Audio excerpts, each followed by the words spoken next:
नमस्कार मित्र, स्वागत आहे तुमचं आजची मराठी कथा या आपल्या आवडत्या चॅनलवर. आज ऐकूया संघर्षकन्या कादंबरीचा भाग 16वा. कादंबरीचे लेखक श्रीयुत अशोकजी आगळे सर आणि आवाज अर्थातच सिद्धांत. तेजू आणि सिद्धीला तिथेच बसवून बिजली मुख्याध्यापकांच्या केबिनकडे निघाली. मनात अनेक विचार येत होते. कशाला बोलावत असतील मला? फी तर आपण सगळीच भरली. नेमकं काय काम असेल? सिद्धीच्या बाबतीत काही सांगायचं तर नसेल ना? असे अनेक विचारांचे काहूर डोक्यात माजले होते. तशातच ती केबिनमध्ये पोहोचली. मुख्याध्यापकांनी तिला बसायला सांगितले. ते बोलायला लागले. केबिनमध्ये फक्त दोघेच होते.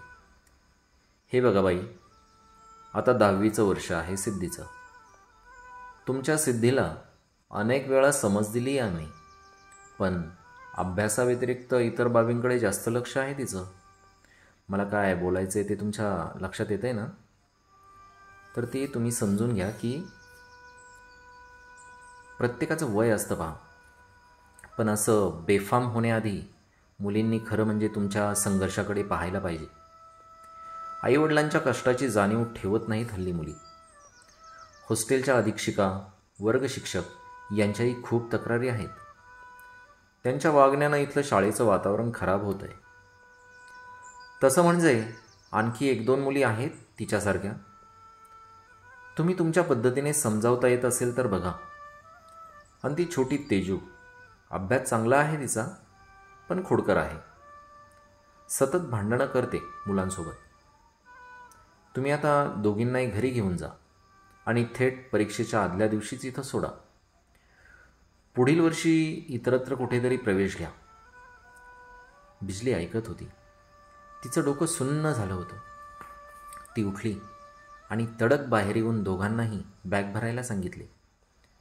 ती तेथे काहीही न बोलता स्टँडवर घेऊन आली आणि घराकडे निघाली.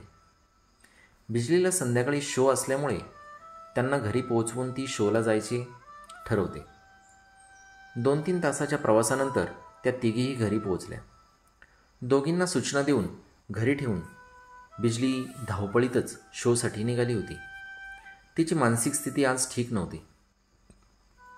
मन सैरभैर झालं होतं. सिद्धीबरोबर काय बोलावं, कसं बोलावं, कसं समजावून सांगावं हाच विचार मनात ती करत होती. धावपळ करतच ती शोच्या ठिकाणी पोहोचली. शोमध्येही आज मन लागत नव्हतं, पण शोमध्ये तडजोड करणं तिला मान्य नसायचं. नेहमीप्रमाणे शो यशस्वी झाला. पहाटे उशिरापर्यंत ती घरीही पोहोचली. खूप दमल्यामुळे तिचे अंग ठणकत होते. पडल्याबरोबर तिला डोळा लागला. बिजली दुसऱ्या दिवशी खूप उशिरा उठली. ती घरी नसली तरी घरचे सगळे नियोजन मुली नीटनेटके करत असायच्या. तिने दोन्ही मुलींना बोलण्याचे टाळले. आपल्या रागाच्या भरात मुली वेगळ्या विचारात जर गेल्या तर अडचण निर्माण होईल याची भीती तिच्या मनाला सतत वाटत असायची. सगळ्या पालकांचं मुलांना समजावताना बहुधा असंच होतं. तसं तिलाही झालं होतं. आपलं सगळं शेड्यूल बिझी असतंय. आपल्याला यांना वेळ देता येत नाही. दोन्ही गोष्टी आवश्यक, पण कसं शक्य आहे मला, असा विचार बिजली करायची. आता तुम्ही इथलं महिनाभर अभ्यास करा आणि परीक्षेच्या वेळी तुम्हाला हॉस्टेलवर घेऊन यायला सांगितलं आहे मला, असं ती त्यांना सांगायची. मार्च-एप्रिल असल्याने ऑर्केस्ट्राच्या कार्यक्रमात थोडी जास्तच बिझी झालेली होती ती. 10वीची परीक्षा 4 दिवसांवर आली होती. तेजूची ही परीक्षा सुरू होणार असल्याने त्यांना परत सोडणे आवश्यक होते. त्यासाठी 1 दिवस वेळ काढून बिजली पुन्हा हॉस्टेलवर पोहोचली. तिथं पोहोचल्यावर पुन्हा एकदा बिजली, सिद्धी, तेजू आणि हॉस्टेलच्या अधीक्षिका मॅडम प्राचार्यांच्या ऑफिसमध्ये पोहोचल्या. त्यांना प्राचार्यांनी बिजलीसमोर कडक शब्दात सूचना दिल्या. गैरवर्तन झाल्यास शिस्तभंग कारवाई करण्यास मागेपुढे पाहणार नाही असे निक्षून सांगितले. बिजलीनेही समजुतीच्या भाषेतून दोघींना सांगितले. बाहेर आल्यावर पुन्हा दोघींनीही स्वतंत्र सूचना दिल्या. परीक्षा झाली की मी घ्यायला येते असं त्या अधीक्षिका मॅडमला म्हणाल्या. तोपर्यंत मला काम वाढवू नका हे सांगून बिजली पुन्हा जायला निघाली. आपल्या मुली अशा वागतायत का यामुळे बिजलीलाही अपराधीपणाची भावना वाटत होती. आपल्या मुलांचं गैरवर्तन चार चौघात दिसलं तर कोणत्याही पालकाची जी अवस्था होती तीच बिजलीची झाली होती. डोक्यात प्रचंड गोंधळ आणि मनातील अस्वस्थता बिजलीला स्वस्थ बसू देत नव्हती. दिवसेंदिवस मुलींच्या काळजीने मानसिक स्वास्थ्य बिघडत चालले होते. तरीही तिला हाराकिरी पत्करता येत नव्हती. संघर्ष आहे तो असणारच आहे. संघर्ष करतच आपल्याला पुढं जायचं आहे. कुठेही थांबायला तिच्या मनाला परवानगी नव्हती. शो चालू असायचे. कधी कधी सुट्टीही मिळायची. सुट्टी असली की रंगीत तालीम, नवीन आलेली गाणी याचा सराव करावा लागत असे. ऑर्केस्ट्राच्या बाबतीत समाधानी होती ती, पण मुलींच्या प्रश्नाने सध्या तिला बेचैन केलं होतं. भांडवलदारांचे पैसे, देणेदारी जवळजवळ संपत आली होती. मुलींना, विशेषतः सिद्धीला कसे समजवावे याचे उत्तर तिच्याकडे नव्हते. जास्त धाक दाखवला तर अल्लड मुली काहीही निर्णय घेतात याचीही तिला भीती वाटत होती. एवढी परीक्षा झाली की दोघींनाही घरी आणून इथंच एखाद्या चांगल्या शाळेत ॲडमिशन करावे. ऑफ सीझनला त्यांच्याकडे लक्ष देता येईल आणि दररोज मुली आपल्या नजरेसमोरही राहतील म्हणून पुढील वर्षी मुली घरी आणण्याचा निर्णय तिने पक्का केला होता. शोला 2 दिवस सुट्टी होती. दुपारी मनोहर बिजलीच्या घरी आला. बिजलीला त्याच्या गप्पा चालू असताना मनातील खदखद कुणाशी तरी बोलावी म्हणून बिजलीने मनोहरला सिद्धीविषयी सांगितले. काय करावं असा सल्ला बिजलीने मागितला. त्याने पण त्यांना घरी आणून शिकवणे हाच पर्याय वापरावा असे सांगितले. बिजली मनोहरला म्हणाली, तुम्ही अनेकदा माझ्या एकटेपणाबद्दल बोलताय. मला पण भावना आहेत. मला या गोष्टी सहन होत नाहीत. पण मुली लग्नाच्या वयात आल्यात आणि फक्त स्वतःच्या शारीरिक सुखासाठी मी असला निर्णय घेणं मला तरी योग्य वाटत नाही. मुली सुधाराव्यात याच अपेक्षेनं मी बिघडावं का? तुम्हाला काय वाटतं साहेब? म्हणूनच मी या विषयावर बोलत नाही. मनोहर बोलू लागला. शेवटी तुझी इच्छा, तुझा निर्णय. हवं तर दुसऱ्या एखाद्या सुस्थितीत ठिकाणी तुझं मन ओढ घेत असेल तर तसा निर्णय घे, पण तू काहीतरी निर्णय घ्यावा हीच माझी अपेक्षा आहे. बराच वेळ बिजली आणि मनोहर बोलत होते. आमची ही पण सध्या खूप आजारी आहे. फार दिवस साथ देईल असं वाटत नाही. हल्ली खूपच आजारी असते. पण शेवटी मी पुरुष आहे. मी कोणताही निर्णय घेऊ शकतो. पण स्त्रियांना मात्र सामाजिक भावनेने थांबावं लागतंय. बघ, शेवटी तुझं तू ठरव.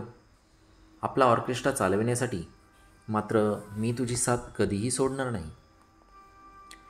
माणसाने आयुष्यात चांगुलपणानं वागावं. संकट येतील आणि जातील.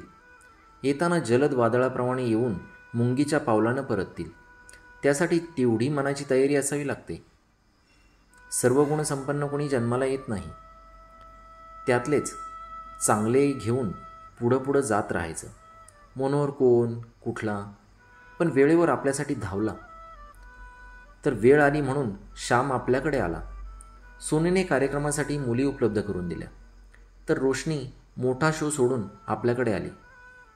ही कुणीही रक्ताच्या नात्यातील नव्हती, तरीही आपली होऊन गेली. आपले आई, वडील, भाऊ, बहिणी सगळे रक्ताचे नातेवाईक. पण कसे संबंध तोडले आपल्याबरोबर?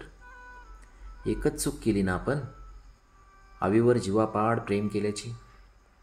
आणि त्याने आयुष्यभराचं दुःख देऊन 2 मुली पदरात टाकून परागंदा झालाय. आज जरी आवी आला ना तरी मी त्याला आनंदानं सगळं झालं गेलं विसरून स्वीकारीन. मला माझे जोडवे आणि कुंकू अधिक शोभा देईल. आणि सिद्धी, तेजूला बाप मिळेल. बापाचं महत्त्व ती जाणून होती. जरी तिचा बाप तिला विचारत नव्हता तरीही. संध्याकाळी निवांत असताना तिला एक अनोळखी फोन आला. हॅलो, बिजलीताई ना? हो, बोला, कोण बोलते? मी राणी आहे. ताई, तुमचा 4 दिवसापूर्वी कार्यक्रम आला होता इचलकरंजीला. तुमचा कार्यक्रम बघितला मी. ओळखलं तुम्हाला. तुमचं कार्ड वाटप करणाऱ्या माणसाकडून कार्ड मिळाले. त्यावर नंबर होता तुमचा. म्हटलं फोन करावं. ताई, मी राणी, सोलापूरला आपण एकत्र होतो. त्याला आता 4-5 वर्ष झालीत. आठवतं का? बिजली होय म्हणत पुढे बोलू लागली. आता काय करतेस? आणि त्या श्यामला का सोडलं गं? असे म्हणताच, सांगेन मी ताई नंतर. मी आता इचलकरंजीला असते. आमचे हे बिगारी काम करतात. मला एक बाळ आहे आणि मी घरीच असते. आणि हां, श्याम आता तुमच्याकडे आहे ना? त्याला पाहिल्यासारखे झाले कार्यक्रमात, तेव्हा सहज विचारावे म्हणून फोन केला. बिजलीने, मी नंतर फोन करते गं, असे म्हणत फोन ठेवून दिला. शोसाठी मुली यायच्या, गायक वादक असायचे. रियाजाच्या वेळी जेवणाची सोय करण्यासाठी कांता आजी बिजलीकडे काम करायची. आजी मूळची कोकणातली. मुलं मोठी झाली, 2 सुना आल्या. नवरा लवकरच गेल्यामुळे कुटुंबात तिची अवहेलना झाली. त्यामुळे रागाने पोटाची खळगी भरण्यासाठी पुण्यात आलेली. अशा अनेकांना बिजलीने आधार दिला होता. एकेकाळी स्वतः निराधार असलेली बिजली आज अनेकांचा आधार झाली होती. बिजलीची आर्थिक स्थिती, मानसन्मान या गोष्टीत ती पुढे गेली होती. तरीही तिचा ऑर्केस्ट्राचा व्यवसाय इतर नातेवाईकांना मान्य नसल्याने त्यांनी कुणीही बिजलीशी जवळीक केलेली नव्हती. बिजलीला सध्या फक्त एकच टेन्शन होते, सिद्धी नेमकी कुणाच्या प्रेमात पडली आहे. तिला समजवावे कसे?